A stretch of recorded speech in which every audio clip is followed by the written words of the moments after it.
I recognize this. I recognize that there are people who do Christianity.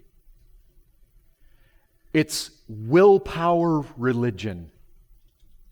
I'm going to become a Christian. I'm going to attend church. I'm going to own a Bible. I'm going to force myself to read it. Thirsty Christians put an end to all that.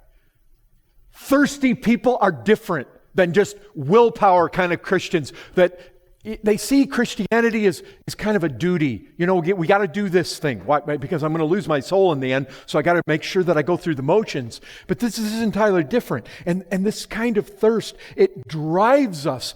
You see, it's the duty-minded religionist. He hears, draw near to God. And so, it becomes more of a duty. It becomes more of a give me the list. How do I do this?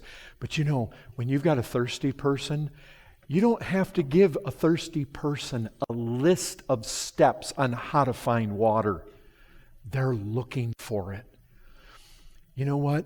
Thirsty people, they come into this, they come into the meeting and they want to hear from God. God, come. I need you. I need help. I need you to draw close. You come into the prayer meeting.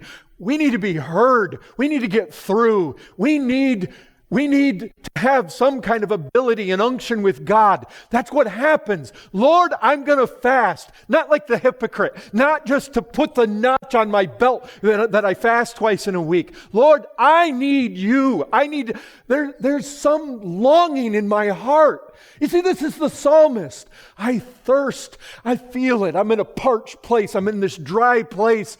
Lord, there's a panting in my soul. I'm not satisfied.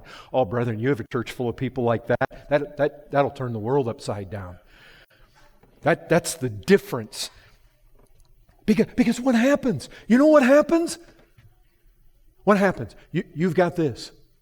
Draw near to me, and I will draw near to you. Oh, you know what happens? When you've got thirsty people, what do you have to do? How do you have to convince a thirsty person to draw near to the water? You got a thirsty person over here. You just set it there. It's not like I even have to say, now this is water, and you should walk a straight line. You put one foot in front of the. He doesn't need that. He sees what he's longing for, and he's going to come to it. And I recognize this. The promise of James 4 is going to come to life when you have a thirsty people. Why? Because they're looking for God. They're looking to draw near to God. They're looking to find God. And you know what happens? They're looking for Him. They're trying to draw near. They're trying to press in. They're thirsty people. They're looking for the water. And God's promise then comes into play. Oh, you thirst for me and you come seeking my face, you'll find me. And I'll give myself to you. And what happens then? Then we're full of glory. Then we're full of joy. And you remember how it said? The joy of the Lord is your strength. That's the reality. When we find God, you know what happens? It infuses us with a mighty unction to sacrifice and to run. We heard those two letters, G-O. Brethren, when you got a people that are thirsty for God and they find God, you come across such glory. It's like, I want to tell people. Yeah, that's why they're standing before the Sanhedrin. They're getting beat for it. They're getting imprisoned for it. And they're rejoicing. That's what people do when they're hungry for God. And they found God. And it's glorious to them. And suddenly, all you have to do is open the door. And you don't let a person like that out into the world. And watch what they do. Those are the kind of people that turn the world upside down. Not the duty religionist, not the willpower religionist, where it's just, I got to go through the motions. And listen, if you can't tell the difference between what I'm talking about right now, then you're not in a good place. Because this is what true Christianity is all about. Don't we look at Christianity, conversion, as this exchange of desires? Our desires become altogether new. Isn't that what happens?